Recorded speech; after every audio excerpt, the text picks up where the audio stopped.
কখনো মেয়েদের ফাঁদে পড়বে না। এই বোকা ছেলে, তোমাকে বলছে, মেয়ের সাথে গল্প করো না। দেখো, তওবা করে উঠো, আস্তাগফিরুল্লাহ ওয়া আতুবু ইলাইহি।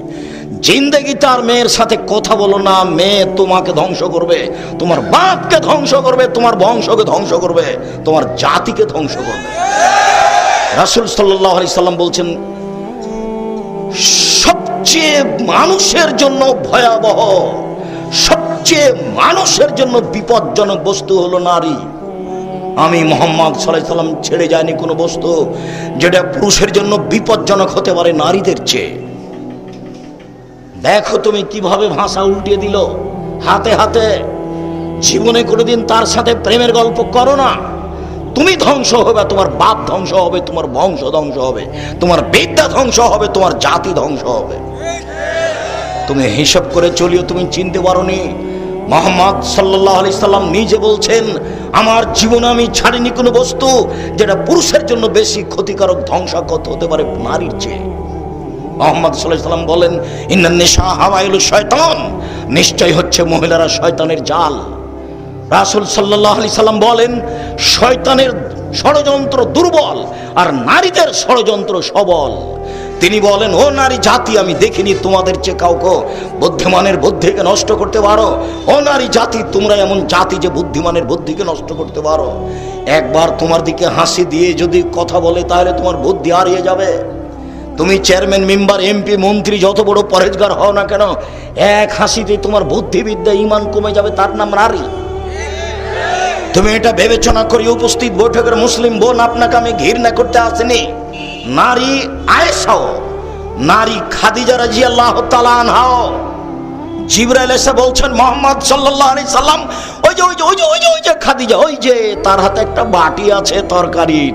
শুনেন, খাদিজা আপনার কাছে আসলে আপনি তাকে বলবেন, খাদিজা জি, আল্লাহ তোমাকে সালাম দিয়েছে খাদিজা, জিবরাইল তোমাকে সালাম দিয়েছে, তোমার জন্য জান্নাতে একটা ঘর বানানো হয়েছে খাদিজা, হীরা মুক্তা মাণিক্য দিয়ে, যেখানে কোনো হইচই নেই।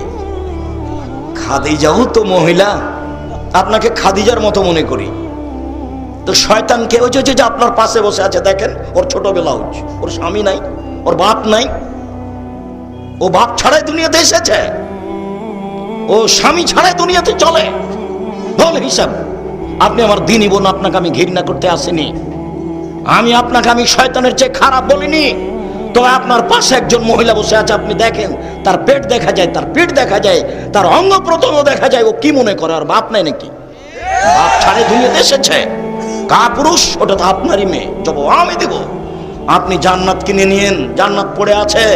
মুহাম্মদ সাল্লাল্লাহু আলাইহি সাল্লাম বলেছেন, 3 শ্রেণীর মানুষ জান্নাতে যাবে না, তার মধ্যে আপনি আছেন। মুহাম্মদ সাল্লাল্লাহু আলাইহি সাল্লাম বলেছেন, 3 শ্রেণীর মানুষ কখনো জান্নাতে যাবে না, তার মধ্যে আপনি একজন। আপনি হচ্ছেন দায়ুস, ওই মেয়ে আপনার। আপনি হচ্ছেন স্বামী, ওই বই আপনার। যার পেট দেখা যায়, যার পিঠ দেখা যায়, যার হাত দেখা যায়, যার মাথার চুল দেখা যায়, এখনো বসে আপনার মেয়ে প্যান্ট পরে এখন বসে আছে। কাপুরুষ, কি দেখাচ্ছেন আপনি? কষ্ট লাগে, ব্যথা লাগে? ব্যথা লাগে কেন? আপনাকে আমি মুসলমান মনে করছি, বলছি। আপনাকে আমি হিন্দু মনে করিনি, আপনাকে আমি ইহুদি মনে করিনি, আপনাকে আমি খ্রিস্টান মনে করিনি, আপনাকে আমি মুসলমান বলেই মনে করছি। আপনি একজন কাপুরুষ, আপনি একজন কাপুরুষ, আপনি একজন কাপুরুষ। আপনার বিবাহ করা ঠিক হয়নি, আপনার বিবাহ করা ঠিক হয়নি, আপনার বাপ হওয়া ঠিক হয়নি। আপনার বাপ আপনার বিবাহ দিয়েছে, বইয়ের কাছে চলে গেছেন, 4 ছেলে মেয়ে হয়েছে, এর নাম বাপ নয়, ক্ষমতার নাম বাপ, নীতির নাম মা, ক্ষমতার নাম স্বামী। চোখ যেভাবে ঘুরে বউ সেভাবে চলে, তার নাম ক্ষমতা। চোখ যেভাবে ঘুরে বউ সেভাবে চলে, তার নাম ক্ষমতা। 3 শ্রেণীর মানুষ জান্নাতে যাবে না, তার মধ্যে আপনি একজন আছেন। 3 শ্রেণীর মানুষ জান্নাতে যাবে না, তার 1 শ্রেণীর মানুষ হচ্ছে রাজলাতু মিনান নিসায়ে, পুরুষের বেশধারী নারী, যারা পুরুষের জুতা স্যান্ডেল পরে, যারা পুরুষের শার্ট প্যান্ট পরে, যারা পুরুষের পোশাক পরে, যারা মাথার চুল ছোট করে। আপনি দেখতে পাচ্ছেন ঢাকা শহরে, গাজীপুর বাজারে হাজারো লক্ষ নারী এসব প্যান্ট পরে থাকছে, গেঞ্জি গাইতে থাকছে, এরা জাহান্নামী। আমি বলিনি এই কথা, মুহাম্মদ সাল্লাল্লাহু আলাইহি সাল্লাম বলেছেন। আমার বলার কি আছে? তিনি 1450 বছর পূর্বে বলেছেন, আমি তার অনুবাদক।